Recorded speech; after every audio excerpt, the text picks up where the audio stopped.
From the LA 84 Youth Sports and Education Foundation in the historic West Adams district of Los Angeles, this is AirTalk on the Road.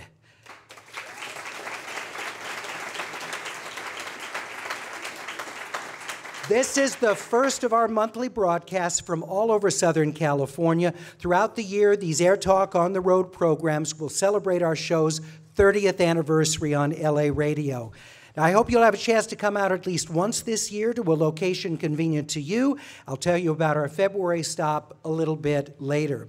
Well, it's appropriate that we begin our AirTalk 30 tour in one of the most important historic districts in the western U.S., not just Los Angeles. West Adams is south of downtown, west of USC. It was developed in the late 1800s in part by the railroad and real estate magnate Henry Huntington.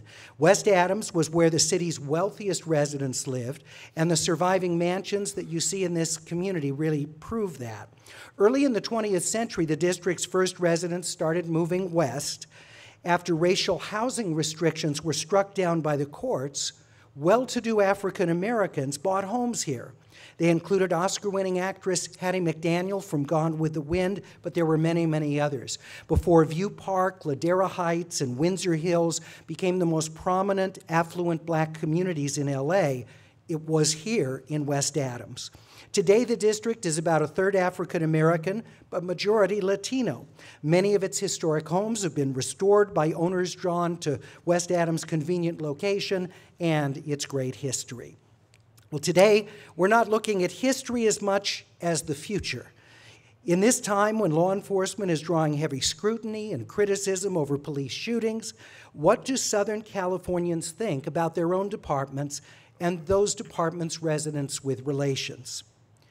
I'll start in our conversation with Francisco Ortego of LA City's Human Relations Commission. We welcome you. Good to have you with us. Thank you for having me, Larry. Thank you so much. Now, you straddle both sides of this. You go back and forth. In what areas of the city would you say relations between police and residents are the worst, where you have the most work to do? I mean, hands down, it's going to be South LA. And the reason for that is very dynamic, very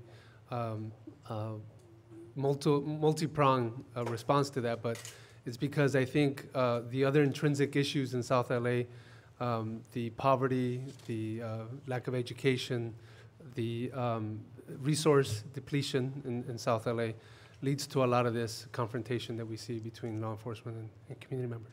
And you now have South Los Angeles, majority Latino. It's historically an African-American community. Has any of that issue between police and residents had a component about the changing demographics there, or is that a totally separate issue? No, it's a tremendous issue, and it continues to be part of the concern. South LA has shifted its demographics in the last 10, 15 years. Ever since I've been with the city now almost 10 years, I've seen a dramatic change, say, in places like Watts, that were predominantly African-American, almost the bastion of African-American culture, now are predominantly Latino enclaves, and mostly Latino immigrant and recent immigrant, which creates another barrier for law enforcement. There's a lot of cultural issues with policing, folks who have deeply and high mistrust of law enforcement from the countries they because they came from places where law enforcement was corrupt. Right. So is there reason, in your view, for there to be distrust in some cases with LAPD and the Sheriff's Department in areas of South LA? Yeah, yes, there are legitimate reasons why communities would be distrustful of what are some of those causes that you see? I think that the profiling issue comes up a lot with community members that I talk to and that I interface with. The fact that just by the fact of who they are, driving around those communities, that they feel that just by that fact alone that they garner the attention of local law enforcement personnel. And so it has to do with a generational component too, a cultural component, and then a historical component, so that people feel that this is not something that happened yesterday, but that it's been happening in their communities for a very, very long time. Do people have the perception that you talk to, at least, what they tell you, that relations between the police and members of the community have improved or not? Yeah, I think that there's a lot of places in South Los Angeles where particularly I work with LAPD more than anything and building those relationships. They've improved tremendously. Have they improved to the level where everyone is hugging and singing Kumbaya and high-fiving each other? No. But have they improved tremendously since I've been doing this work? Yes. There's been innovation work that's been done in South Los Angeles that's been done nowhere else that I can think of. Also with us is Rafer Owens, who was born and raised in Compton. He works there now as an LA County Sheriff's Deputy. We welcome you. Thank you for being with us. Thank you for having me. Thank you. So as a teenager growing up in Compton, what did you think of police when you were growing up? Well, probably just like anyone else. We were afraid of them, didn't like them, didn't know why we didn't like them. But that was someone we didn't engage with or talk to. We just watched out and stayed on one side, and they stayed on the other side. And when they came, we did like most teenagers, and we ran, and we didn't even know why we ran. So what got you from that point where you felt police were untrustworthy and only going to give you grief to the point where you thought you wanted to pursue a career in law enforcement? I was working at Burger King on El Segundo in Avalon, and a deputy sheriff came in there because we gave him half price. And, and we actually... Now, wait a minute. Are you guys able to take those discounts now? I said we gave them half price. Okay. They offered the money, and we gave them half price. But we would engage in conversation, and that was my first time ever talking to someone in law enforcement. And once we would build a relationship, I mean, he would come through maybe twice a week, we began to talk. And he asked me, hey, have you ever thought about being in law enforcement? And I told him, I grew up on Piru Street, man. I don't even like the police. I just like you. And he says, and true story, he says, well, I made $50,000 last year. And then my question was, where do I sign up? And that's kind of what took place there and gave me the mindset to at least try and see what was going on. So you work in a department that over the years has been accused of pitting races against each other in the county jail system, of being heavy-handed with its policing in certain communities. So what did you see when you took over this job? What's the range from, I'm sure there's good policing you've seen, but things that gave you pause once you joined the department? Absolutely. So I'm also a pastor of a church, so I had my Christian moral beliefs, and I also had the gauge of coming out of the academy and knowing what is right and wrong and what I was just told was right and wrong. And so I had to grow up really fast, and you have to make decisions really fast on, okay, what am I going to do and how am I going to contact my partner or whoever this person is that I feel is doing something wrong? And do I have enough guts to pull them to the side and go, hey, why did you do that? Did you feel like that some of your colleagues on the department had negative attitudes about people of particular races? You know, I thought my partners, some of them just had negative attitudes. That's what I thought. You know, it didn't matter who it was. They just had negative attitudes, and bad people make bad decisions. Do you think part of that was working in the jails for the first few years before they got out on the streets? The jails can take you, and being in there 8 hours a day, going in and dealing with just people and that are bitter, that can't see their family, that celebrate their birthdays in jail and all of those things. You have people whose parents pass away and they're hurting because they can't make it to the funeral. So you have a lot of different dynamics that go on in the jails that normal people, a normal person would just kind of go crazy in the jails because of not being able to celebrate their own freedoms that they're normally having. So yeah, it's difficult sometimes. So how have you dealt with the times where you've seen deputies or other people in the department you work with who you thought exhibited discriminatory attitudes, maybe not, generally misanthropic, hating everybody, but specific groups really gave them trouble with accepting them? Was there anything that you could do to talk with them about that, or how did you deal with it? I believe a lot of times as young, impressionable officers, you just kind of stay out the way and like, I'm going to leave everything alone. I just want to keep my job. But as you grow and mature on the department and learn who you are and what's going on, and then really you're saving someone's job when you engage them. You just pull them to the side, especially if they're your partner or someone that's close to you. You have the ability to pull them to the side and talk to them. And what do your parishioners think about the police, particularly some of the younger people in your congregation? So most of the time they don't know I'm a deputy, and then so at the end of the sermon, if they come down and join the church, they go back to the back and they give them the spiel and they go, "Oh, your pastor's a deputy," and some of them go, "If I'd known he was a deputy, I wouldn't have joined the church." You know, so it's a lot of fun. It's a lot of fun. But what has happened is that it's opened up a window of engagement for them, because they can ask me the hard questions, the difficult questions, and we can sit down and have a heart-to-heart. We're talking with Rafe Owens, who is an LA County Sheriff's Deputy, born and raised in Compton.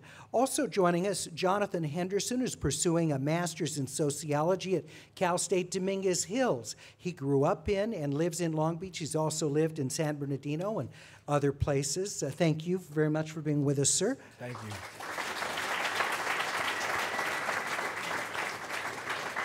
So first of all, share your personal experience. A young man, college student, what interactions have you had with law enforcement that have affected how you feel generally about police? Well, I feel unsafe generally about police. And so it's kind of interesting to hear the different perspectives so far on the panel, because I've never actually, and I can say this honestly, I've never actually felt safe around police and law enforcement officials. I can remember times, you know, even because I go to Cal State Dominguez Hills, and in undergrad I would be right outside of my dormitory. A police car would pull up and make a tactical stop behind my vehicle so I wouldn't be able to get out. You know, in this specific time, you know, he got out of the car, walked over, hand on holster. "What are you doing here?" Right? Implying that I'm not supposed to be here. And this is at Cal State Dominguez Hills, which has a significant African-American student population. Right, right. Does that seem a little odd to you that, I mean... No, not at all. The profile of Dominguez students are heavily African-American. So. Right, but when you look at it, and another thing, I'm a sociology major, so we deal a lot with race and ethnicity and institutionalized things. When you look at that, who are criminalized and who are not criminalized, right? And so it doesn't matter if the label of a person is a student or if it's predominantly African American. When we're talking about history and context and culture and about who are criminalized in this society, it makes perfect sense as to why he would stop me. You know, I hear other stories. One of my best friends, his name is David. I remember him telling me a story about when he first got his car and he was driving and he got stopped by a police officer, and she walked to the car and he reached to get his registration, and she thought that he was reaching for something else and pulled the gun out on him, you know, and said, "Didn't you know that, you know, I could kill you right now and be justified for this?" He was telling me this. And he was shocked. Right now, you know, he's getting his PhD at Berkeley. He's 23 years old. So what could have happened when he was 16? Yeah. You know, so certain things like that, you know, and that was just one instance in his life. That was just one instance in my life. So you feel like the fact that your friend was black, had this been someone else, that wouldn't have happened? Well, I feel like there's a greater chance of it happening because of my race. Right? Okay. No, we're not going to say it wouldn't have happened, but there's a greater chance. And I'm just curious, what leads you to that conclusion? Is it conversations with friends? What led you to that view? It's conversations with friends. It's conversations with family, with parents, with those of older generations. It's the education that I've received. When we talk about institutionalized white supremacy, it's things like that are talked about that lead me to this conclusion. We're talking with Jonathan Henderson, student at Cal State Dominguez Hills. Coming up, we'll hear from the rest of our panel. We're coming your way from the LA 84 Foundation in the historic West Adams district of Los Angeles. Angeles. This is AirTalk on the road, the first of 12 monthly celebrations of our 30th anniversary. We're going to go out into communities all over Southern California. We hope to meet you at a location close to where you live or work. We'll be back with more right after this news update.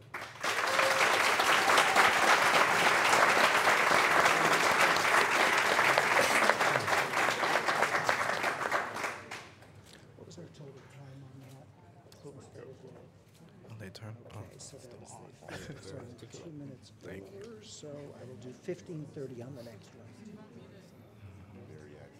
That'd be great if you can do that. Yeah, that'd be terrific, especially since I forgot to set my own alarm.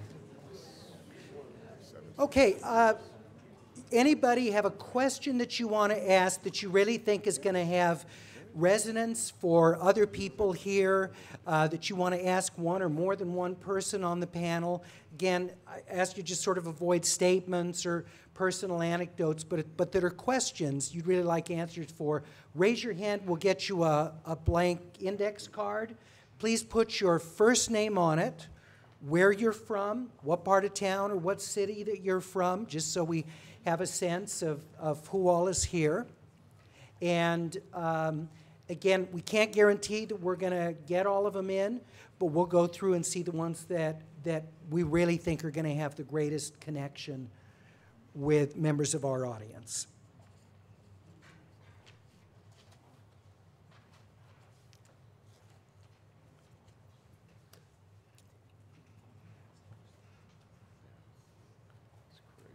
That's a crazy story. Anybody else? Everybody get a card?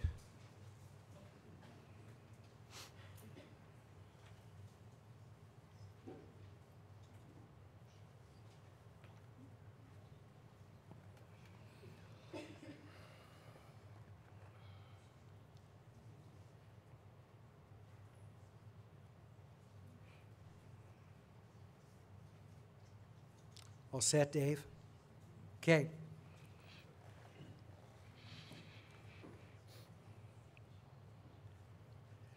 From the LA Youth and Sports Foundation, this is AirTalk on the Road.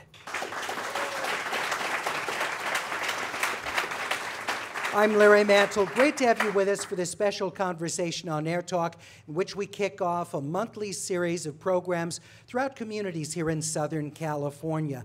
What we're looking at today is the future of policing, bringing together members of the community with law enforcement, an audience of people from communities throughout Southern California to talk about how to move law enforcement community relations forward, what things have to change, what things are working and have gotten better, and what things still have a long way to go.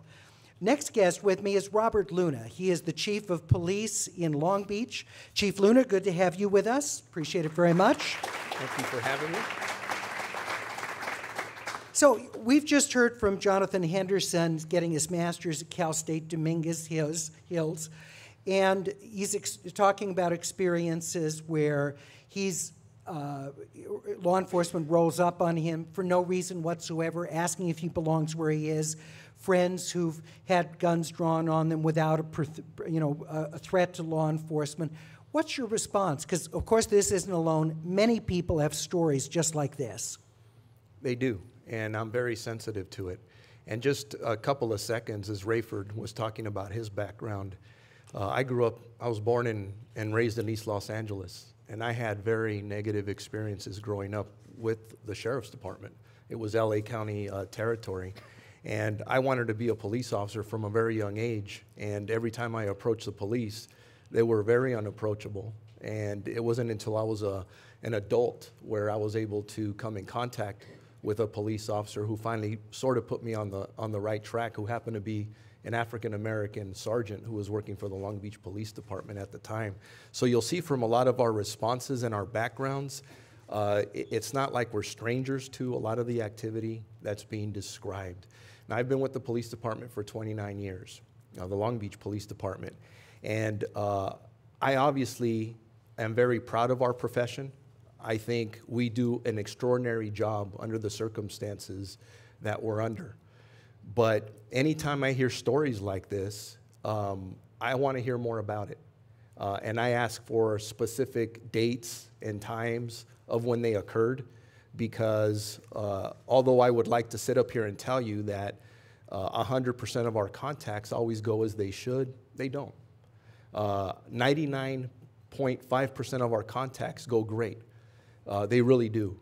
So what happens is when you hear about officer-involved shootings or uses of force, it's really 0.5% of the time that we're coming in contact with. And if you think of the type of work that we do, nobody dials 911 when they're happy, or they dial it when their life is falling apart, and you generally get police officers there who are trying to problem solve and put together back a situation. And there are very tense situations. So one of the things that we usually tell our officers is to make sure that after we make contact with people, you take the time to explain why we're there and the actions that we took. And I understand what you're saying about these being rare events, whether it's an officer-involved shooting or whether they're encounters with the public that go terribly wrong. But I think a lot of people have the perception is that's just the tip of the iceberg, that there are all kinds of other unpleasant circumstances that don't rise to the highest level. Jonathan, in his case of just being made to feel like he shouldn't have been where he was justifiably being, doesn't necessarily rise to the level where he's going to go down and write a report about it, make a complaint, but that there's a lot of that kind of stuff that feeds into these very terrible incidents that are rare but awful. Absolutely, and I understand that, and because for all of us working in different agencies, we have a very thorough internal affairs process. So based on the story that Jonathan described, he can call or email or come to the police department, and we want to hear about encounters that occur that way. And I know there's a level of frustration at times where people will say, well, if I go to the police department, they can't police themselves. They're unable to discipline an officer. And what I really need to stress with the public is that if you get into a negative encounter with a police officer and you don't agree with it, don't fight or resist out on the street. Make sure that you understand there's a process so that later on, if you disagree with why you were stopped, the legality, you could go down the road as to why, you file a complaint. And it's important to file a complaint, because if that officer was involved in misconduct, and if you don't report it, it's like it never happened. We don't know about it. And there are times when somebody reports something and people get frustrated and they'll say, well, nothing happened.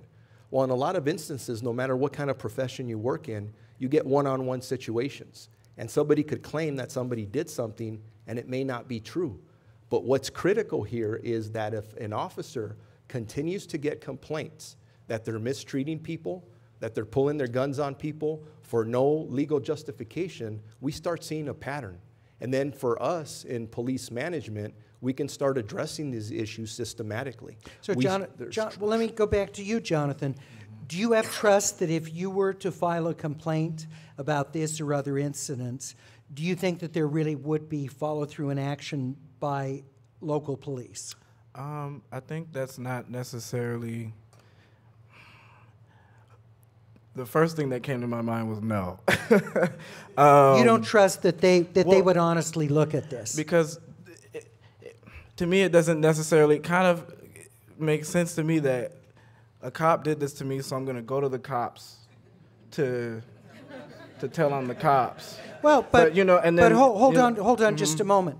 If an employee of a department store starts following you out and acts suspiciously, seeing you in the store, you'd probably go to the management of the store and say, hey, your employee was following me like I'm a criminal, and wouldn't you? So, you wouldn't expect in all cases in the world that an entity or a business couldn't self-police. Right. So what is it about the police that makes you distrustful that they can self-police? Well, because police, they have guns, and you know, and there's just a history behind it. Well, okay, but let's get rational. So you don't really think that a police officer is going to come out and shoot you because you filed a complaint? No. So the fact they have guns, how is that relevant in this case? Because it's a question, to me, it's a question of power. And so when I go to the police officer or the police department to file a complaint, I have to think they're going to ask me for my name, my address, and my phone number. They're going to, in some of the books that I've read and classes that I've taken, there have been harassments based on that, you know, where people have gone and done that in the past, and they've been harassed because they've been those complaints. So have been by made. law enforcement, Right. okay. Right, and so everything's connected, you know, and so and that's one of the things that I just really want to say. And a lot of times we think individually when people of different races think collectively. And so what happens to one of us kind of happens to us all, you know. But the thing I want to stress is, because you're kind of talking as though you're totally disempowered. Understand, police have authority, they have power, they have the law behind them, they're armed. Right. But you're not totally without authority. So let's take your hypothetical. Okay. Let's say you filed a complaint with Long Beach or some other agency. You start getting calls. Your family members start getting followed. What would you do in a case like that? I have no idea. Okay. I would hope you'd please call me. Yeah. I mean, I'm not totally convinced you're as unempowered as you're describing yourself, Right. particularly as articulate Probably with get an your attorney. background, your level of success, who you are in the world. It's just hard for me to believe that if you started raising this issue and that you were targeted, news media wouldn't pay attention, that people higher up in law enforcement, that police commission, that everybody would stonewall you and blow you off. Well, I mean, and then it's kind of interesting because you see instances like instances where incidents with police have been taped and videotaped, you know, and they haven't, and they've been let off, you know. Well, that's a criminal issue, though. Right. But so let's take the case of the New York cop. Okay. You know, he's not going to keep his job after Right. the chokehold that killed the man. That he doesn't have criminal filing against him. But so the idea that cops never get cops get disciplined all the time. If we take if we can take, I guess this one has been going not the longest, but kind of we have a lot of data on it. But the Mike Brown case, right? And you have Darren Wilson, who of course resigned, but he got paid a lot too, you know. And so the organization. Bob McCullough's organization that funded the I Am Darren Wilson campaign, he got $500,000 from that. He got a lot of money, and so when he resigned, it wasn't like, nah, I'm poor and I'm not going to be able to do anything with my life.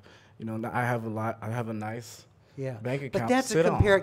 the incident you describe is a sadly common thing. Okay. What happened in the case of Michael Brown is a Right. tragedy, but comparatively rare compared to the Right. kind of just being hassled and like, who do you think you are driving in here thing. Right. But it kind of goes to show, like, when I do something, kind of goes to show if they don't take that seriously at that drastic level, why would they take me seriously at my kind of not so drastic level? That's what I'm talking about. In that case, the Justice Department undertook a huge civil rights investigation where they interviewed hundreds of people, spent weeks. New York Times reported today they're probably going to come out without an indictment for civil rights violations on this. So it's not as though this stuff is just not looked at. You've got a Justice Department that loves to go after civil rights violations and has done so in many cases in law enforcement that didn't find the threshold in this case. So I think it's important not to look at one particular case and say, well, see, nothing happens, because it's so much more complex and there's so much more going on. But I'll come back to you. Let me bring it next into the conversation. Robert Christo is a senior at Whittier College. He's studying political science and history. He's an organizer with the juvenile justice advocacy group Youth Justice Coalition. He grew up in East LA and in Highland Park in Northeast Los Angeles, which he lives near that community now. Robert, thank you very much. Appreciate your being with us. Now, you were on the show with us before because you took part in the protests against Michael Brown's killing, and I was curious about that. Do you feel like that the protests that were held made a difference? Do you feel like the cause was furthered by people coming out in the streets? In a way, the cause was furthered. The cause was furthered in the... I think your microphone's not on. Let's see if we can get a connector going here.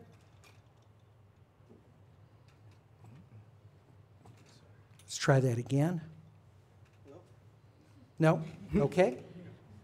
Hello? Yeah, cool. there we go. All right. All right. So in a way, it was furthered in the sense that it put more strength to the cause because we really saw what happens when we use our voice and we move out into the streets. Not in the sense that, oh, we did these protests and then the world changed and our lives got a little bit better from it, but more in the sense that the world changed because we now saw the real need for us to be in the streets. Because when we went out there and we used our voice and we used our steps and our motion and our physical presence to show the community and to show the police and the nation what we really care about and how we really feel over these shootings, we were met with kettling. We were met with an armed police response, SWAT team riot gear.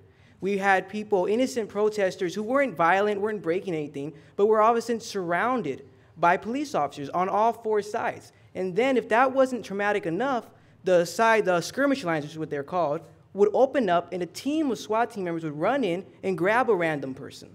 So that's what we saw in front of us. So after seeing something like that, we feel emboldened now to go and to let our voice be heard in other ways, such as the LAPD Police Commission meetings that happen on Tuesdays, the Board of Supervisor meetings that happen on Tuesdays. Now we know that our voice is truly needed, and because of that, we're there. Do you feel like more people are coming out to support the cause that you believe in, that people are energized?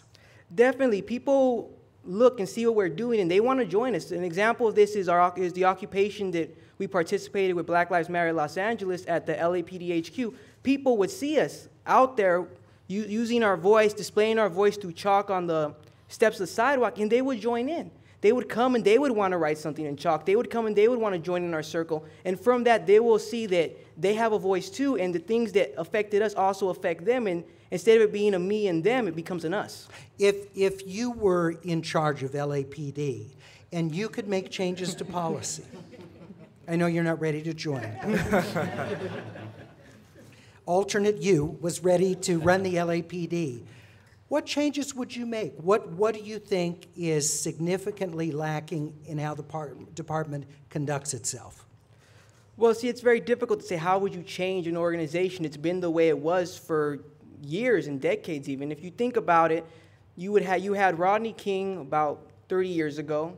20 years ago was Rampart. That's still in the living memory of people living in Los Angeles. There are still people that wake up every day. They remember the police that beat Rodney King. They remember the police that were corrupt in Rampart. So how do you change an organization with such a tarnished memory? And the only way, or a way to actually move towards that change, because to be honest, that question of such a change is such a monumental question, but a way to move towards it would be to literally get in there with the community, because when the police roll through the community in their cars, they represent other, because they aren't from the community, and even the ones that are from the community, you don't see them as your neighbor, you see them as the guy with the badge and the gun. So when you have people with badges and guns driving through your neighborhood and all you see them doing is pulling people off the street, handcuffing them, or worse, shooting them, you have to change the way you see them. You have to almost change the identity of the police officer. And how to do that, it's a very difficult question, but I guess a way that you can really start is by getting out of the cars, getting out of the uniform, and actually being with the community. You should go to the movies in the community. You should buy your groceries in the community. That way, when someone gets killed in that community, it can hurt you just as much as it hurts everybody else.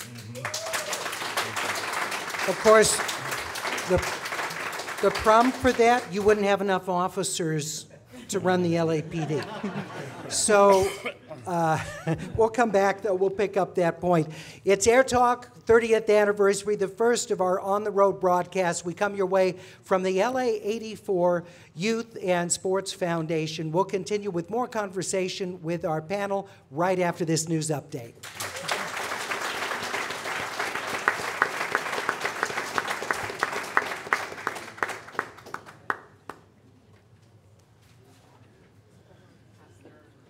Yes.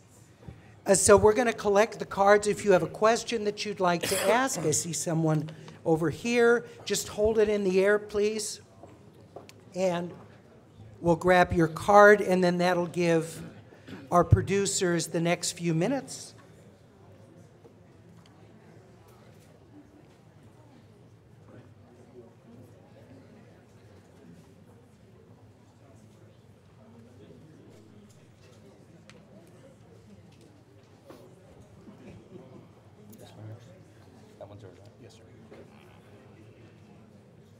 And you, sir?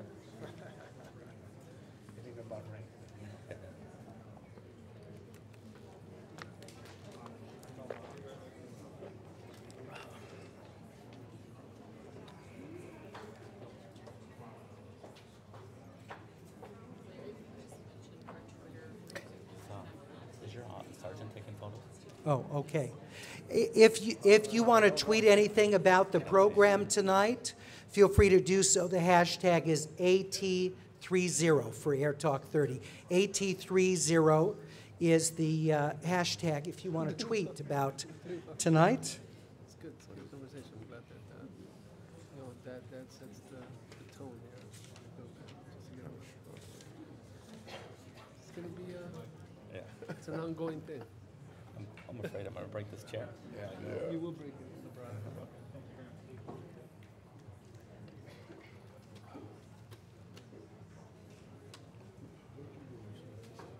Northeast, around where you can When I was fifth in Rowan, I went to Rowan Elementary. Everybody get their cards collected? No, we have someone writing right over here. She's just finishing up. Late 40s. I'll be 49. Did I just give you too much? Okay, we're about the same age. You're just a number, I'm 45. By the time I went to high school, my parents had moved out, so I went to San Diego. Please make them succinct so, so we have time to read them and go through it. My heart is here, man. LA's It's hard to leave it. It's always Okay? yeah, it is. All right. I should just say it never leaves you.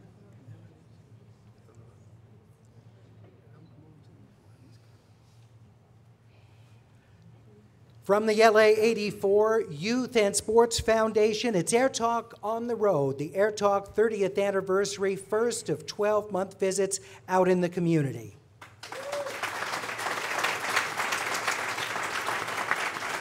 Today, we're focused on the future of policing. We're hearing from different people with different perspectives about policing, although I think everybody at this point has talked about, at least growing up, having a lot of suspicions about law enforcement, negative interactions. That's been pretty uniform, even among those who now work in law enforcement today. We bring into the conversation LAPD Lieutenant Al Labrada, who works in community relations for Chief Beck's office. He was a senior lead officer in Watts for 4 years. Lieutenant Labrada, thank you very much for being with us. Thank you for having me, Larry. So what do you think your department needs to do to improve community relations, particularly in South LA, where relations are absolutely the toughest? What is the task to be done? Well, I've heard a lot of things today from all the panelists regarding the changes, regarding the issues, the perception, and we have a long way to go on this.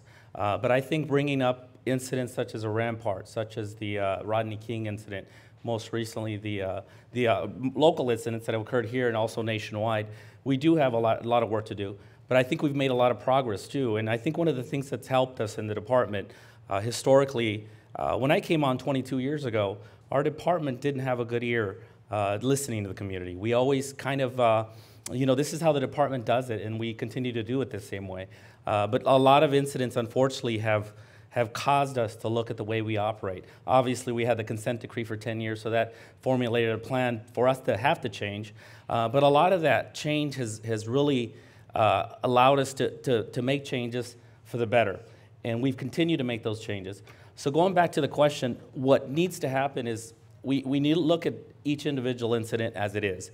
We do have incidents, we do have the human factor in errors, we have officers, but we also need to look at the fact that officers are continuously making progress, not only in interaction with the community. There's a lot of things now that we're doing in the community that we would have never fathomed doing 22 years ago. We have Boy Scouts, Girl Scouts camps. We have a lot of efforts that we're doing with our youth programs, our cadets. So these are all things that have taught us lessons in how we interact with the community. So when it comes to that, we do have a change to make, and we have an obligation to listen better to the community and make changes as they recommend changes, and listen to the negative perceptions that are occurring, such as this gentleman's, the stops, education piece as far as educating why sometimes things happen related to our policies or how we react. And is part of the problem that police sometimes are not good about describing why they do what they do? I mean, this is something that I just hear anecdotally, that for many people, the context they have with police, they don't know why the officer's doing what he or she is doing. They feel like they're left in the dark. You know, why were they stopped? What's going on? And is there a problem with some police being imperious and not feeling like they owe someone an explanation for why they're dealing with them the way they are? Yeah, I believe there is. I worked in the South LA area as a senior lead officer. I also worked there as a gang sergeant for 8 years. So I've got a total of about 14 years working down the South LA area. I've seen a lot of positive change in that area, but I still see a lot of, unfortunately, officers that work in that area, we tend to see a lot of violence in that area. We do have a lot of homicides. I still remember 2002, where we had 112 homicides in a 11 square mile area. And that, a lot of people forget that the officers are still humans, and we're seeing this violence, and not necessarily having to react to every resident in the same manner, because we shouldn't have to put our hand on our holster every time we speak to an African American or Hispanic. But I think a lot of the community members or the residents forget that there's a human factor to a lot of what we see. We had a discussion earlier regarding, such as a veteran of the military, and I know it's not comparable in what we do, but a lot of times you become involved in so much of the violence that occurs around you, you tend to have a negative perception of a lot of things that are occurring around you. So I think part of that is officers working in that area in South LA, I think sometimes is not healthy, in my opinion. And that's one of the reasons I've moved on and learned different parts of the department, different parts of the city. I think it's healthy to do that. You know, one of the things we hear, and maybe I should go back to Deputy Owens on this, some people have the perception that police are tougher on and more disrespectful of African American youth than they are of other groups. And others have the perception that African American youth are tougher on police on average than other groups. You're an African American cop. What do you think about that, about how each side feels the other is antagonistic? I agree, because no one trusts each other. So it's easy to blame people when we don't have trust. And there's a great quote that goes, being in a relationship without trust is like being in a car with no gas. We're all in the car, but we're not going anywhere. And right now, we're not going anywhere because nobody trusts each other. And until we both put our hands down, law enforcement and the African American and Hispanic community put our hands down and reach out with an olive branch, we will continue to see this thing happen. And so everyone is so abrasive. But I think as a pastor, the relationship factor between a husband and wife is so dynamic in the same situation, because if something goes on in a relationship between a husband and a wife and that either one of them never forgives each other, then that relationship can never move forward. And this is what's happening here. We're not forgiving each other. The black community is mad at law enforcement. I can understand. But also there's some things that happen that the black community does to law enforcement that I've experienced as a black police officer. And so if we don't ever forgive each other and say, let's move forward, we will continue to see what we're seeing right now. So let me go back to you, Robert Christo. What would make you trust law enforcement? Because I know you're really skeptical that they have your best interests at heart, that they have your community's best interests at heart. What would convince you that they care and that they see you as a full human being, not as a potential criminal? When they live in the communities they police, when their children go to the schools in the communities that they police, and when they are as invested in the communities they police as we are, then I will start to trust them. When their children start to get bullied by police officers, when their children come home and tell them, hey, Dad, a cop stopped me today, he made me spread my legs in the middle of the street, he had backup come and laugh at me, and the helicopter came put their light on me, when they hear those stories when they get home, then I will begin to trust them because then they will know how it feels, and then they would want to change how they act because they would know how it feels to be treated in such a way.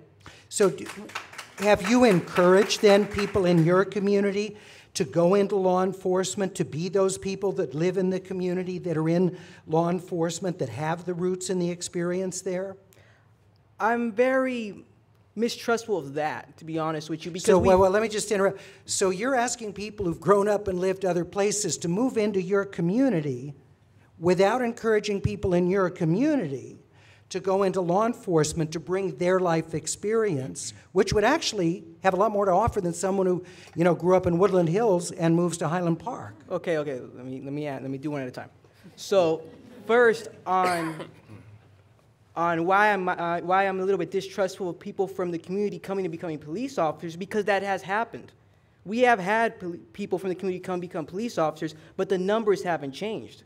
People still get stopped and frisked disproportionately. People still get shot and killed disproportionately. So that didn't change anything. Well, more than 40%, if I'm not mistaken, you can correct me on this, of LAPD at least, I don't know about other departments, is Latino. Mm-hmm. Now, maybe they're all Latino who grew up in middle-class communities, but I would guess at least some of them grew up in Northeast LA, on the east side of Los Angeles, the Inland Empire. So never before, at least has LAPD, had that many officers of color who've come from Southern California. I have a person in my family member grew up in East LA, Latino, who is in the sheriff's department. He knows the community very well. That's where he's from. That's where he lived. So it seemed like encouraging people like that would make a big difference. But you're saying no. I'm saying no because the numbers don't show a change. 2014 was the first year without the consent decree. We had a transitional agreement for a while, but then 2014 was the first year off. There were over 35 people shot and killed by law enforcement. That includes LAPD and sheriffs in Southern California. So with this 40% integration, you're still killing over 30 people a year. But the number, how do you know what to make of that? We know, for example, 30,000 people a year are killed in car accidents, which is terrible, and it's too many. But it's 35% of the number of people that were killed 30 years ago in car accidents per capita. So you can say it's terrible 30,000 people are killed, but it is the nature of cars that people get killed despite all the things we try and do to avoid it. So what is an acceptable number, given the police deal with crime, of lives being lost? Because it's unrealistic to say you're not going to have police kill people. So what's an appropriate number? See, it's not so much the number, it's the reason behind the number. When you look at these shootings, there are cases, yes, when someone's shooting at a police officer and they fired back. But there's also cases where people brought a knife to a gunfight, when people were unarmed, where people had things such as a branch that were shot and killed. So the idea, and also to think about it like this, look at the police and what their mission is, to protect and to serve. So let's apply the police in another situation. Let's say you had a security guard, essentially, who was to protect and to serve you as a security agency. That's their job, to keep you alive. And they killed the people they're supposed to be protecting. They killed the people they're supposed to be protecting 35% of the time. Would you want to hire that security agency to protect you? 35, I'm sorry, I don't... Well, you said 35% of the time in of reference. car accidents. So yeah, for example, if you had a security agency that killed its people a certain percentage of the time. Yeah. Well, that's... Larry, could I jump in? Yeah, go right ahead. So I think, I don't want to misspeak, but I think it's about a culture too that the community perceives exists in law enforcement. So we're talking about, sure, you have a department that is increasingly becoming a minority representation.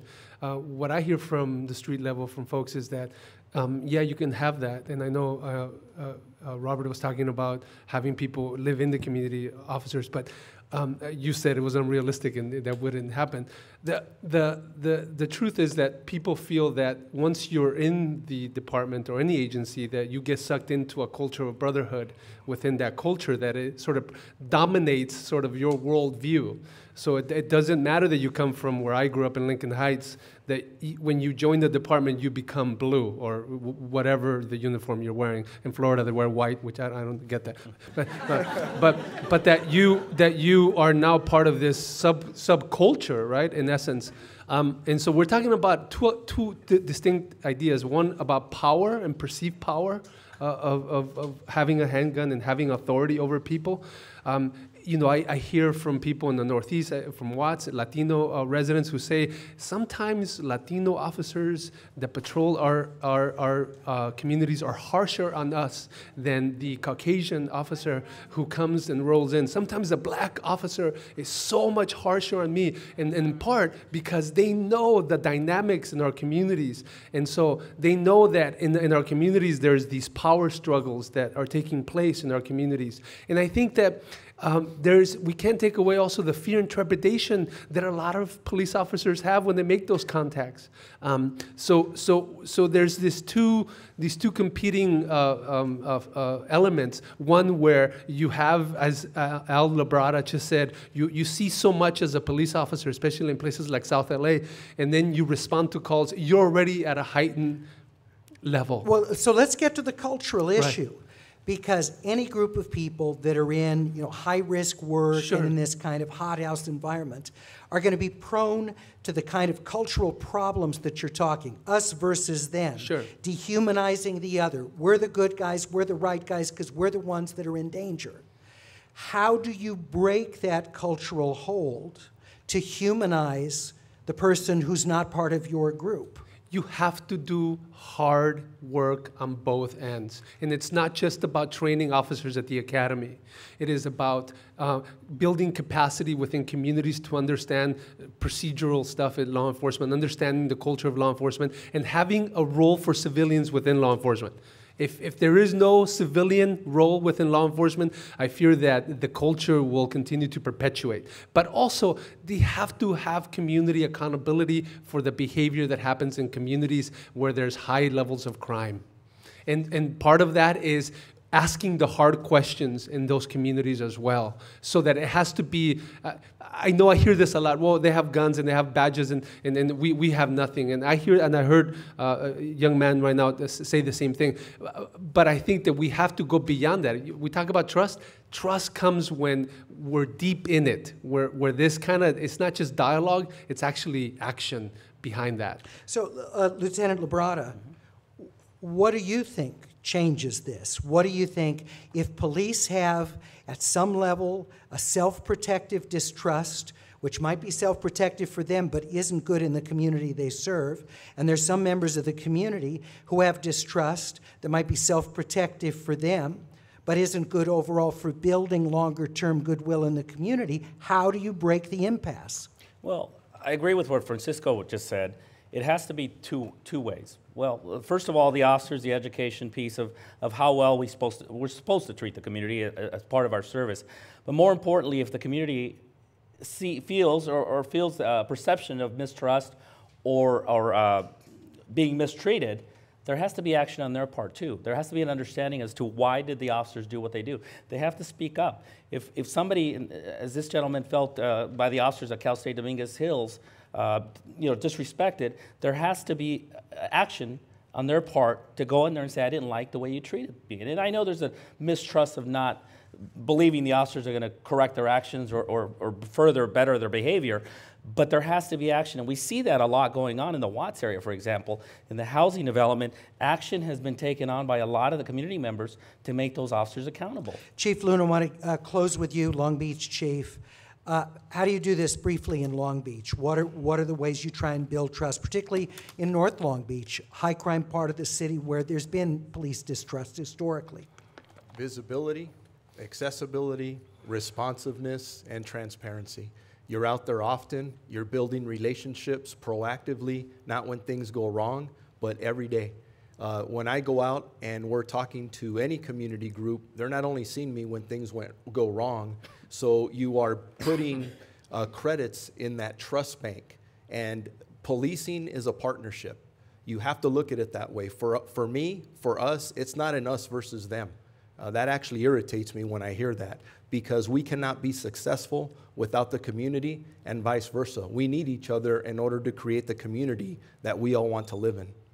We're coming your way from LA 84 Foundation for Youth and for Sports programs here in Los Angeles, created with the money created from the 1984 Los Angeles Olympics. We're talking about the future of policing. We're going to be continuing with questions from members of our audience. This is AirTalk on 89.3 KPCC.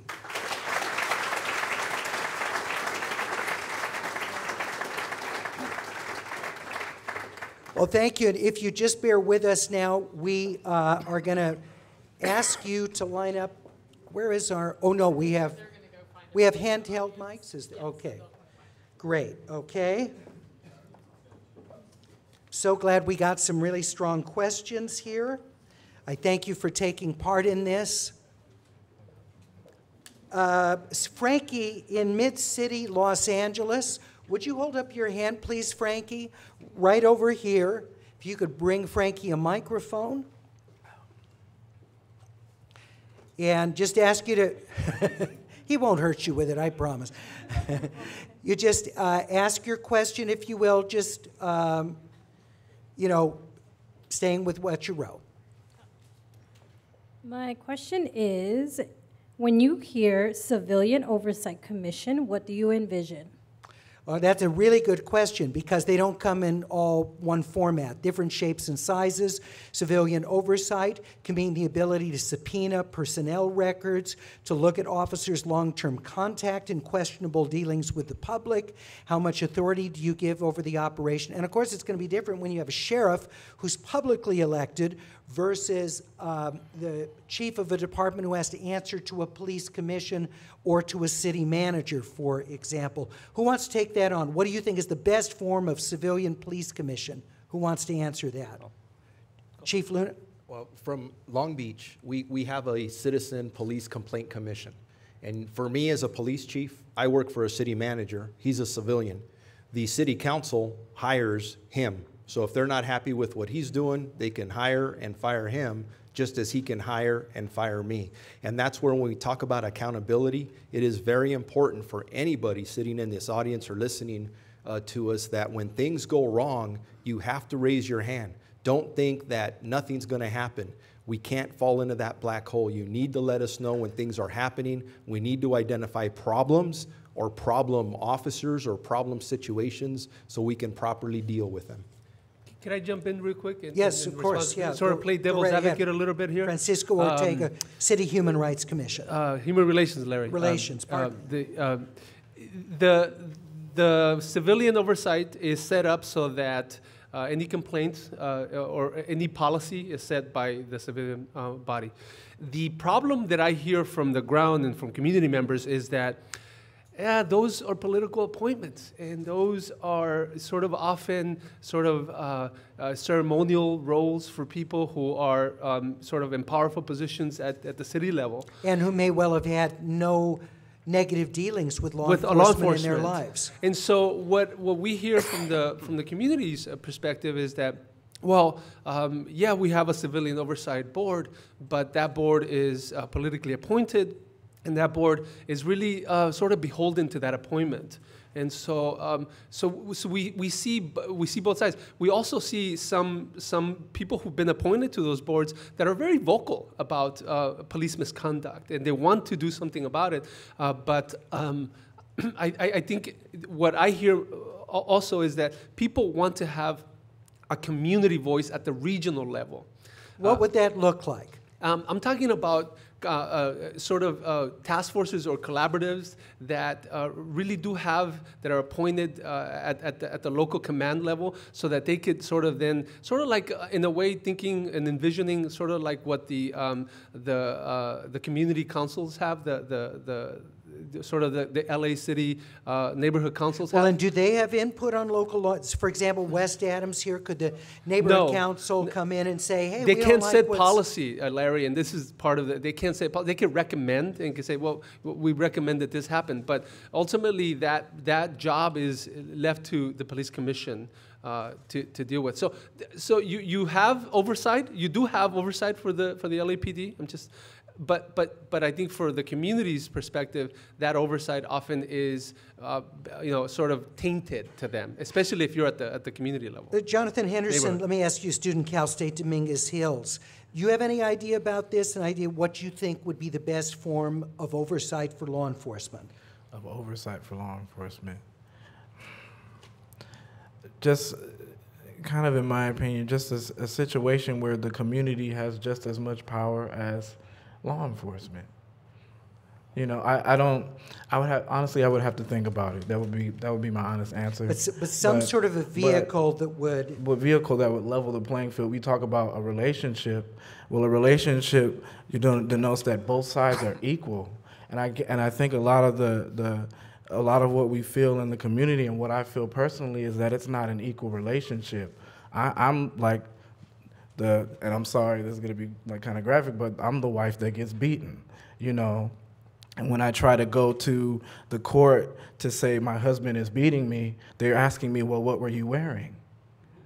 You know, well, what did you do? And so how do I gain agency in this? So you feel like there might be some way right. of turning that around to where you'd have equal footing. Right, where I would have and your motives wouldn't be questioned. Right. Robert Christo, Whittier College student, you have any thoughts on this? Well, South LA Neighborhood Council had already voted that they wanted to see some civilian oversight. But it makes me think of the civilian oversight that was recently voted in for the Sheriff's Department. And we were thinking about that, and on the one hand, it seems like a great victory. You know, there is civilian oversight, but at the same time, what does it really mean? What power does civilian oversight have? That's really what's crucial. I mean, the form of it could change, it could be adopted, it could be thought about in many different ways, but what really matters is, does it have the power to prosecute? Does it have the power to look at an investigation that's ongoing? Because a lot of the times, the civilian oversight boards or forms of civilian control, such as neighborhood councils, make recommendations, they have their own thoughts, but they don't go anywhere past that because they have no ability to. Well, and in the county, as mentioning, it's more complicated because the sheriff is an elected official. That gives the sheriff a kind of protection under law that those that are hired, by the city don't have. So do you think it would be better? I mean, the idea of having an elected sheriff is that people don't like and feel that the department's corrupt. You vote the sheriff out and have a reformer come in and clean house. First of all, do you think that that's doable? If you don't think that's doable, do you think that the county should overturn the idea of an elected sheriff? So you're asking me if I think that having an elected sheriff is something that works, essentially? Yeah, does it work? And if not, what's a better alternative? No, I think they work. I think any form of election, having the ability for the people to use their voice, I mean, that's definitely a positive. It's something that I would actually like to see go into the LAPD. If you look at Beck, when he was reappointed as chief of police, there was no ability for the civilians to come out and say, do we like Beck as a chief? And I think that's something the sheriffs had that was unique to them. I think it's a positive for them, but as it is, that's one department of law enforcement, and we have several. All right. Let me ask a question, because I do have a name on this. Rodney in Playa Vista, are you here? I can even give you a card if you want to read it off of, because sometimes it's easier to and try and remember exactly what you wrote. So, does the LAPD have any program in place to help officers identify and address unconscious bias? Lieutenant Labrada? Yes, we do. We actually we do have a unit dedicated to bias policing, not outreach, but investigation. So it's part of internal affairs that investigate bias policing, and they recommend action based on their investigation. But as earlier was said, a lot of that is based on perception, not necessarily on actions, use of force or anything, depending on the investigation. So we do have a bias complaint unit out of internal affairs. But also, going back to the first question regarding the oversight, a lot of people do not know that we have an independent inspector general's office that is not part of the police department. They're actually employed by the police commission, which is not elected. They're appointed by the mayor, and they're not a paid position, so there's really no incentive for them, most of which are civil rights attorneys. You know, some of our biggest opponents and most vocal opponents have been civil rights attorneys that have been appointed to the police commission. And they have the Inspector General as an arm to also investigate bias incidents of action by officers. And yes, there has been a lot of incidents of officers being taken out of the field, in many cases, on some cases, discipline, if that's the case. What about identifying this coming in, though? I mean, this is many, many years ago. But when I was in college, I worked with a guy who was a racist. And he had applied to work for LAPD. He got so far into the process before they finally kicked him. I couldn't believe it, because the guy, just obviously didn't come clean about what he really thought about people. So I'm sure things have changed a lot over the years, but what do you do on the input side when people are coming in to make sure that they have the right kind of embracing attitude about all people? Well, that is true. We've hired people that have gotten through the system. And unfortunately, because we recruit from the human race, so we're going to have those incidents. And we do have a pretty stringent process. Most of the process for the police department takes a year. It requires a background, an interview with a psychologist, and it's not part of the police department. It's part of the personnel department for the city. So there's a stringent process in place. Is it soundproof, or is it going to be 100%? No, it's not going to be 100%, because we're recruiting from the human race. But then when they come on the department, it's incumbent on us as leadership, the supervisors, or even, as we mentioned before, an officer sees that action or behavior, then we have to report it. We do not want to work with individuals that are doing that. Jonathan Henderson. Yeah, just in light of everything that was said, I have a question. So how would you explain the racial disparities then in arrests, imprisonments, detentions, and deportations by law enforcement? How would you explain that in light of all of the filters that you have for unconscious bias? Well, there's a couple factors you talked about. You talked about the racial arrest, also the immigration. We haven't held any ICE detainers since July 4th. We stopped all ICE detainers, so we don't honor ICE detainers as part of our actions anymore for the jails. That's part of one of my jobs is I work with the immigrant community and supporting that.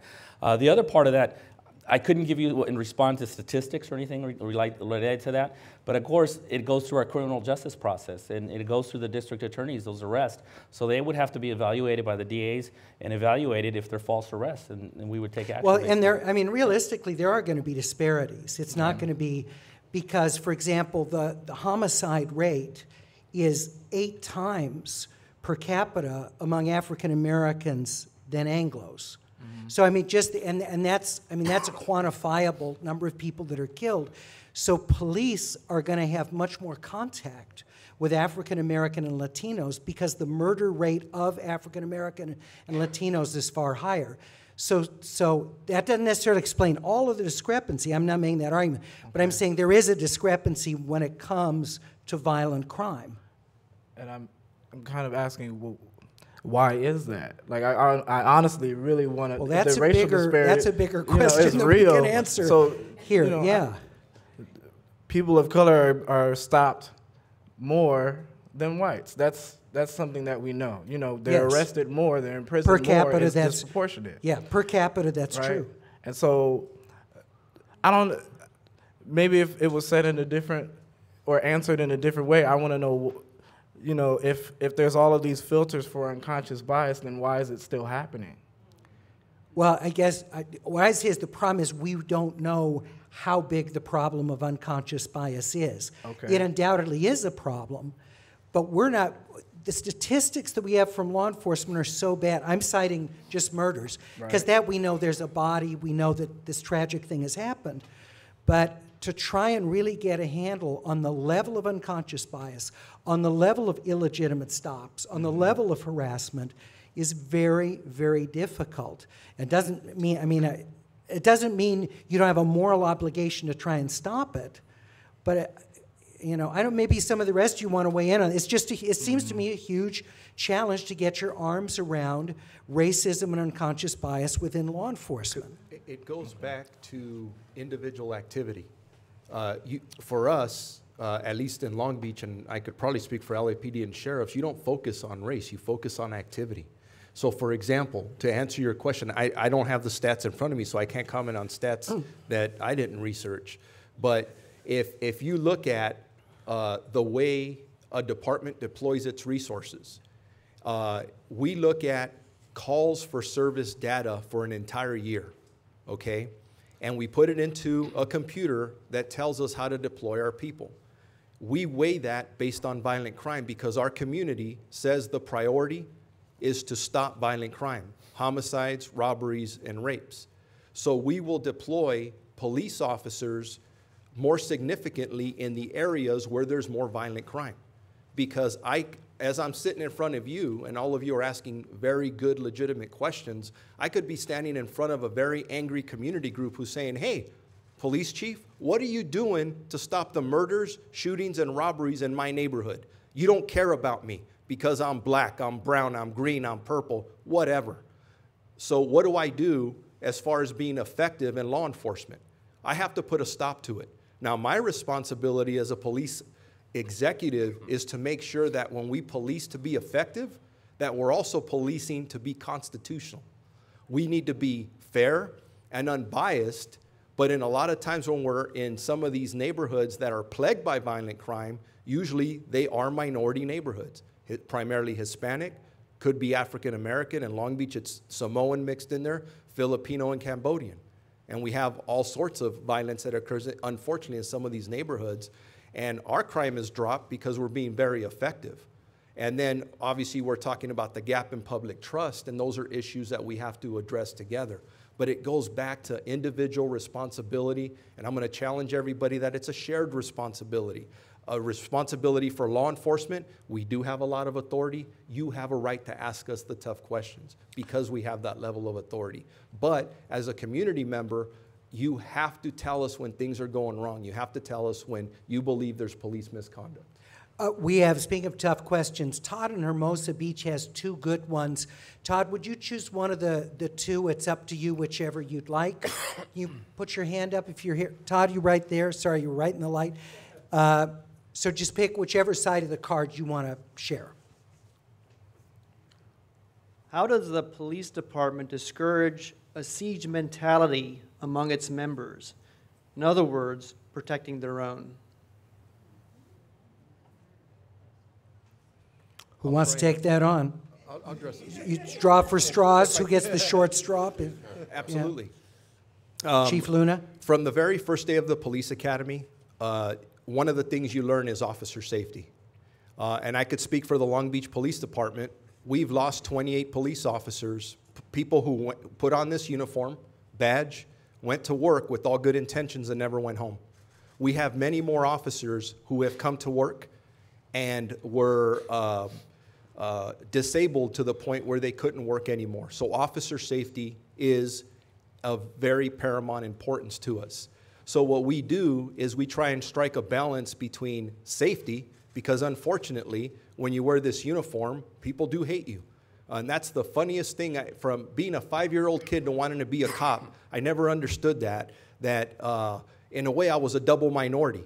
I've been, I believe, discriminated against because I've been Hispanic, and then I wear this uniform and it's like, oh my God, discrimination, it's true and alive, especially when someone finds out you're a cop. Go to a social event, you tell somebody you're a cop. All of a sudden, you are trying to fix every wrong that every cop has ever done. That's what you deal with, and hey, we're not complaining. It's a price of glory. That's what we wanted to do from the very beginning. But you have to strike a balance. And in our line of work, in our profession, we are very aware of burnout, of the psychological impacts of what our officers deal with. And it's incumbent upon us to really watch that, to really monitor it, and try and either move people, remove people, or do other actions so that the public doesn't get affected by somebody with a very negative attitude. And if I could just throw this out really quick, for anybody who thinks that the police cannot police themselves, you can ask any police union member what they think of the discipline of LAPD, Long Beach PD, or LA County Sheriffs, to find out how many people get terminated every year or get significant discipline because of the way they've behaved out on the street, many times with our community members. I want to extend Todd's question because I think it's a really good one. Every group has its own culture, and this goes back to what I was bringing up earlier. So in law enforcement, you're hearing from your spouse, from your family members, you know, please don't get killed. I don't want to lose, you know, you're getting pressure at home too. about the risk that you're taking. And so part of defending against that is joining close to the people, the men and women that you work with. But then part of that is the otherness of that. It's like group identity that you're taking on in that. And how do you really get at that issue? I understand it's human nature to have that self-protective thing, but that can be a real detriment when you're out there in the world.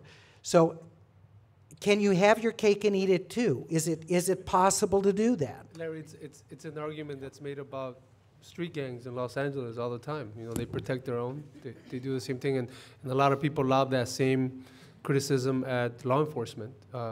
I think you asked a really crucial and a very important question about the culture of law enforcement.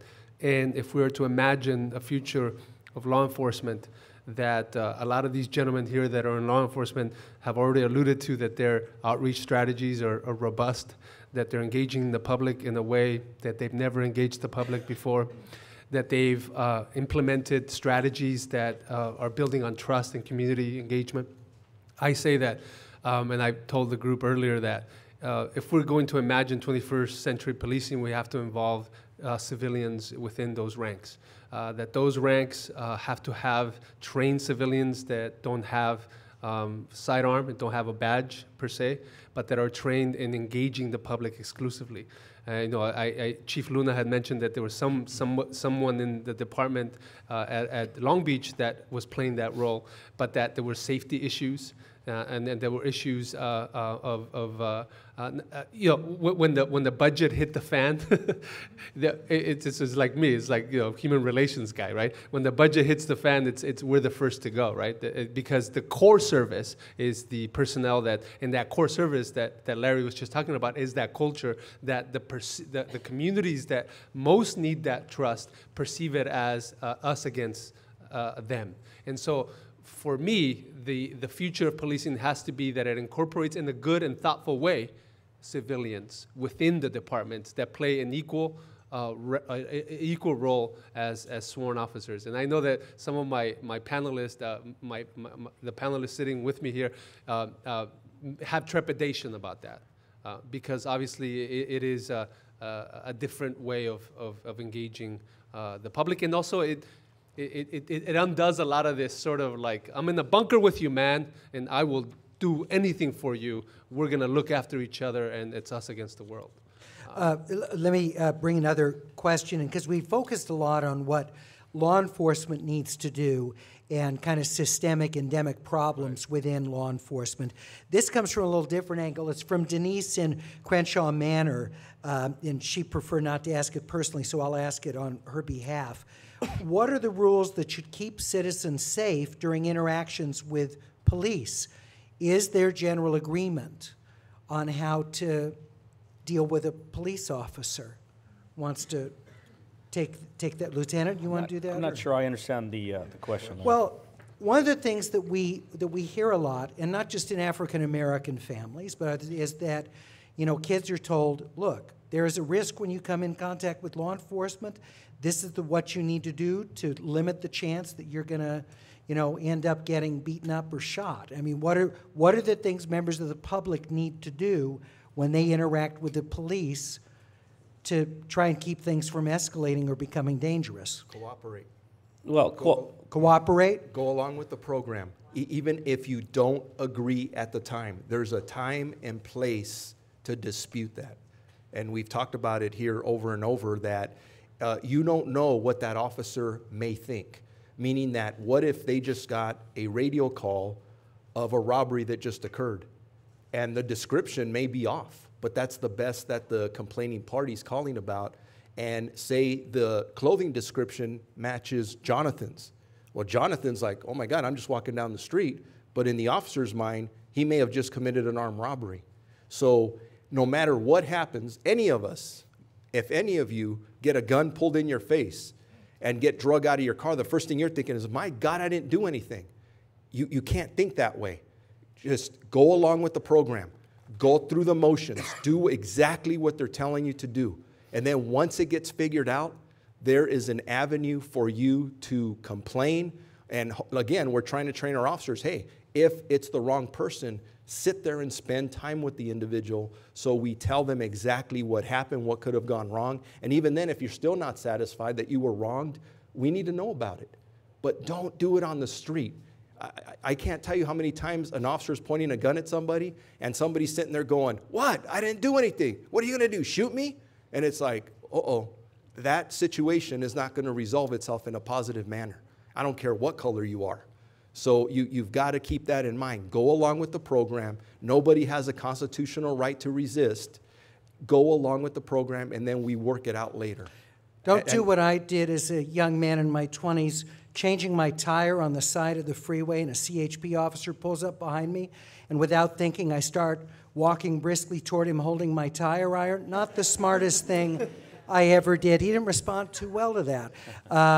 But I wasn't even thinking, you know, and not thinking at all about, from his perspective, some young guy moving briskly at him carrying a tire iron might give him pause. Doesn't that alleviate responsibility from law enforcement in terms of restraint? You get a paycheck for, and you should be trained on restraint, you know. And then secondly, I don't necessarily see it as consistent for all people, because one of the things that I like to talk about is, for the majority of my life, I grew up in middle-class white communities. I went to middle-class white schools. Kind of just to give you an example of the high school that I went to, the girl that was in my class, her father owned a large chain of supercuts. Like, he owned them. Across the street was Shadow Ridge Country Club. You know, so that's kind of I've seen kids who are white with big bags of weed in their, sitting in the car with big bags of weed in their lap. I've seen kids hit police. I've seen kids cuss out police who didn't look like me, and the police didn't do anything. He was just like, oh, you know, put that away. We don't want you to get in trouble. Or, you know, let them hit them. Or I understand what you're saying. So it's not consistent.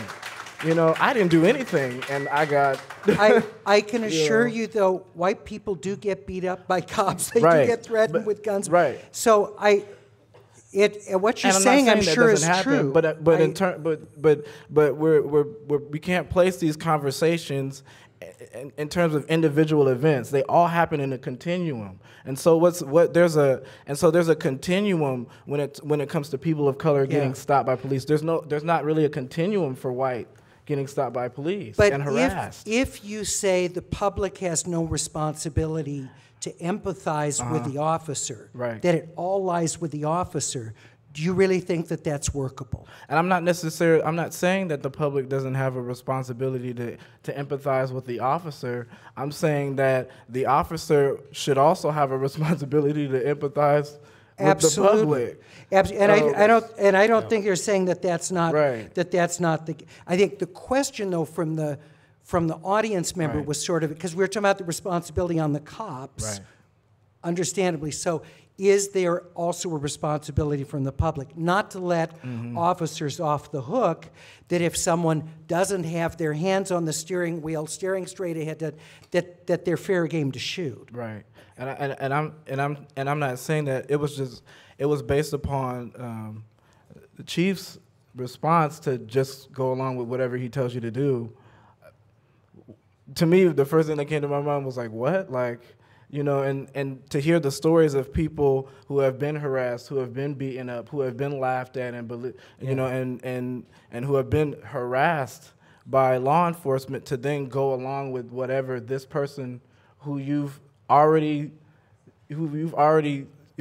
see as an Chief, respond to that. I really would, because I'm respecting what you're saying, and I know there's frustration there. Okay. And again, there's a way we've got to come together. But what I'm worried in listening to you talk is, if for some, and let's knock on wood, it doesn't happen, but today, if you are going home and for some reason you get stopped, I'm hoping that the anger you have doesn't reflect in that stop with the officer, because it's just like you can't come from that direction. Right. And the officers, trust me, for us in uniform, we have a great responsibility to a certain standard, and we have to perform in a certain way. And that's why when you have that negative interaction, you've got to talk to us. You've got to let us know when it happens so we could fix it one at a time, and then if it's an institutional problem, we fix that.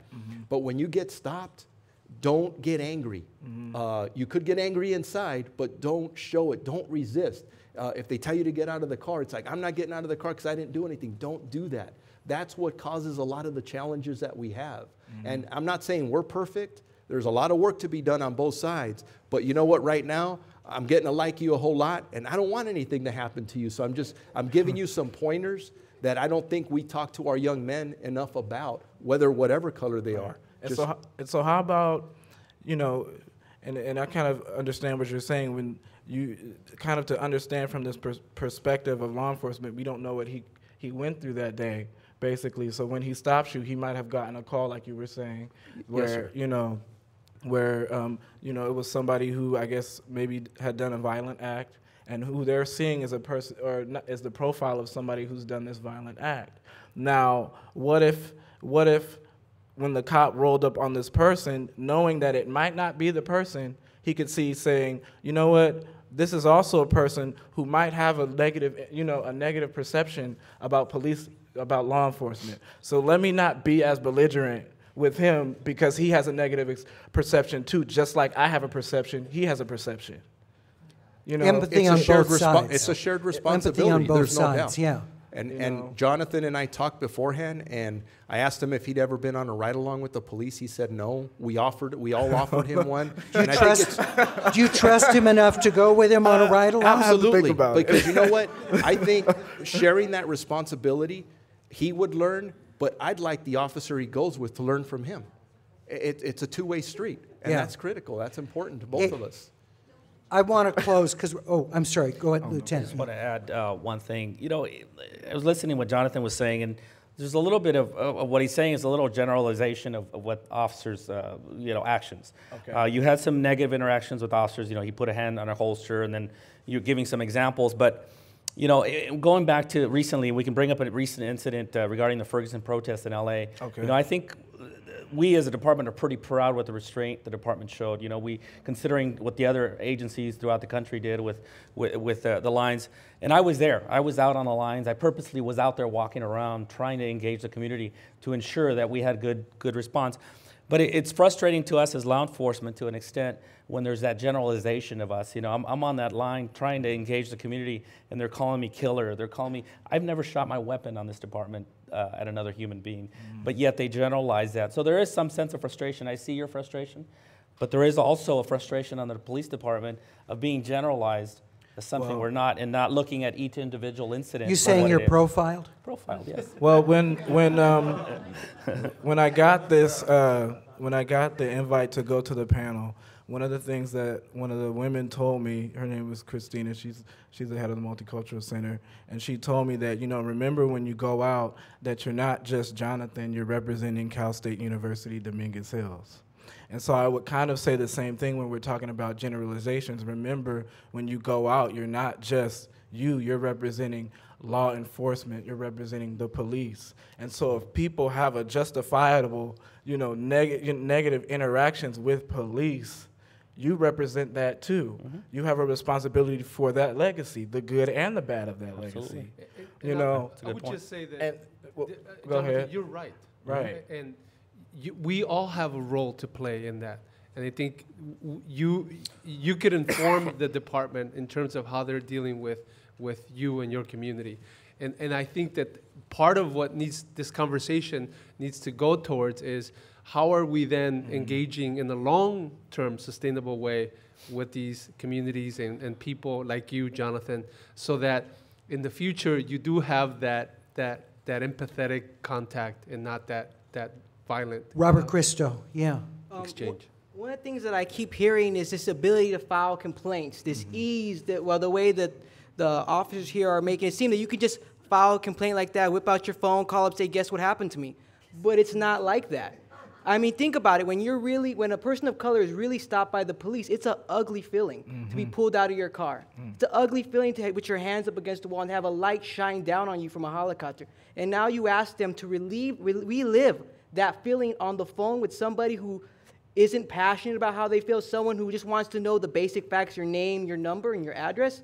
And then also addressing the generalizations and officers that are out there to speak with us. Where were those officers when Dr. Abdullah and Shay Dixon were arrested trying to give a letter to Chief Beck after the occupation of LAPD headquarters? I'll admit, there were people cussing out police officers at those protests, but there were other people trying to engage police officers on those skirmish lines, asking them why they did this, why was this being allowed to happen, and they were met with a stone face. So I'm asking, where is that when we really do try to reach out to you on a positive level, on a communicable level?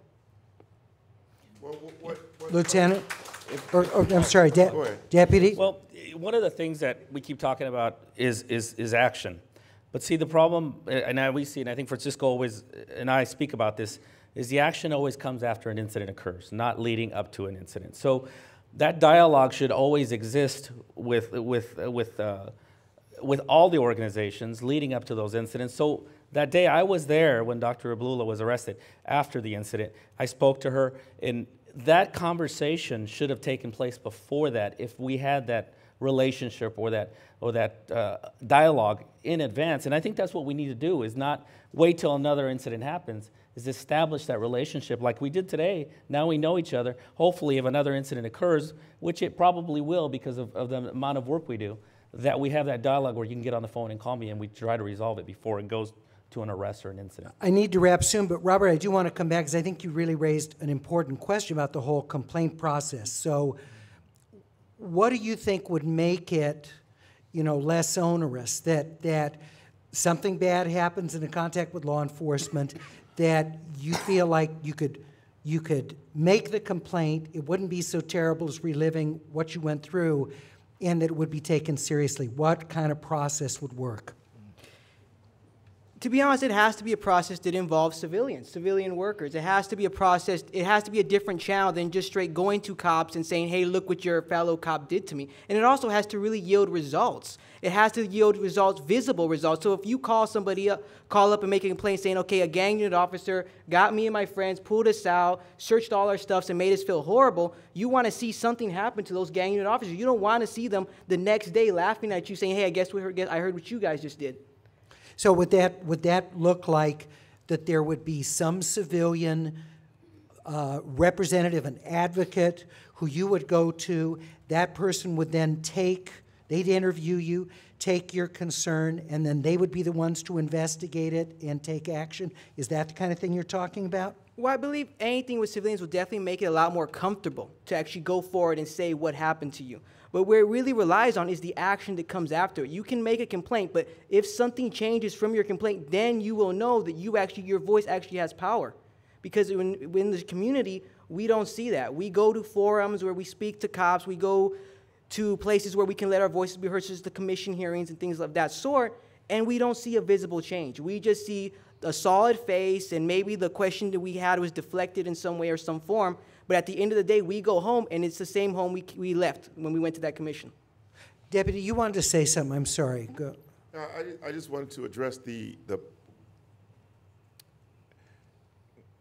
we've come here, and what I've heard most of the time is just anger and from the community, and I understand it.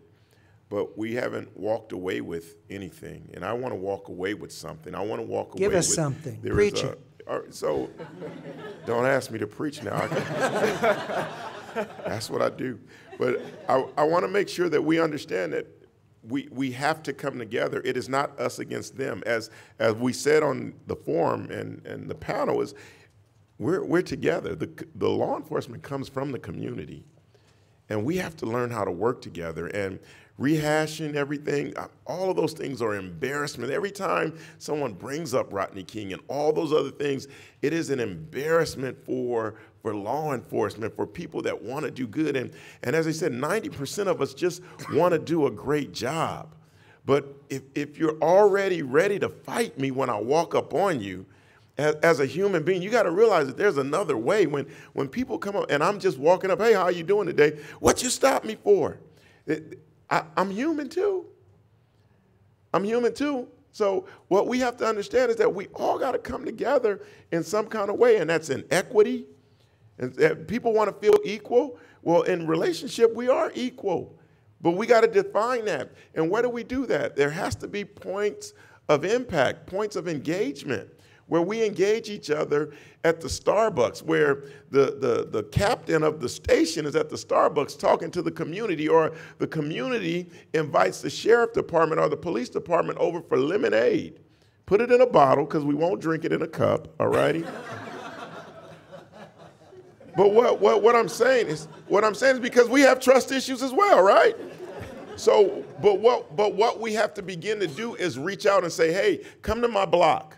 Come to my block. I have some hot chocolate. Let's talk. Who's my officer on that block? And because if we stop and go, I need to know who you are, it's very difficult to be angry at somebody that I know. Now, these guys are going off, right? But we had a great time talking about football and everything, so I'm not even mad at them because I know them now, right? But had I not known them, I would have a whole different attitude with just what they're saying. But I understand, because we spent 30 minutes in the room over there getting to know each other. And when we learn to get to know each other, and when we can just show up at your house, because when you call me, 90% of the problem, nobody calls me for a slice of cake. Nobody calls me over to their home to go, hey, celebrate the 4th of July with us. And so every incident I get into, it's a negative incident. And so what I'm asking the community is go back and call your station and say, I want to know my community officer. I want to know my patrol officer, and I want them to come over for 20 minutes and have a cup of coffee with me. Because then we can start building a relationship. Because if we don't build a relationship, if we don't have equity, if we don't start educating each other, if we don't start doing those things, we're going to continue to see this. And a camera is just going to show me shooting somebody or somebody shooting me. A microphone on me is just going to show me yelling at somebody or somebody yelling at me. But there's a whole thing that can stop if we begin to come together. And what does that look like? It looks like coffee with the captain. It looks like donut with a cop. It looks like meeting at the liquor store and talking. It means me getting out of my car. It means you coming up to the station. You want to see something funny? Come to the station. Have one of them invite you to the station, and you'll see us laughing and joking in the back parking lot, because that's our safety zone. We know right there we're safe. And you will see us with our guards down, laughing at each other, teasing each other, because I'm human. I have a wife. I have children. My wife wants to go out on Friday and Saturday night, every Friday and Saturday night, just like everybody else. And so when you get to know me like that, it tears down this whole us against them mentality. And so I'm saying reach out. You reach Deputy, out, let us reach out. Thank you for that. Los Angeles County Sheriff's Deputy and Pastor Rafer Owens with us. Francisco Ortega, LA City Human Relations Commission, thank you so much. Our thanks, Chief Robert Luna, City of Long Beach Chief of Police, Lieutenant Al Labrada, LAPD Community Relations in the Chief's office, and for many years, Senior Lead Officer in Watts, Jonathan Henderson. You did represent your school, and very well. Thank you for being with us from Cal State Dominguez Hills. He's getting his master's in sociology. And Robert Christo, likewise, from Whittier College. Thank you very much, getting his degree in political science and history. Thank you all very much. Thank you for coming out tonight. Thank you for your terrific questions and interaction, and for helping us celebrate the first of our monthly series of on-the-road broadcasts for the 30th anniversary of AirTalk. Have a great evening. Good night. Thank you.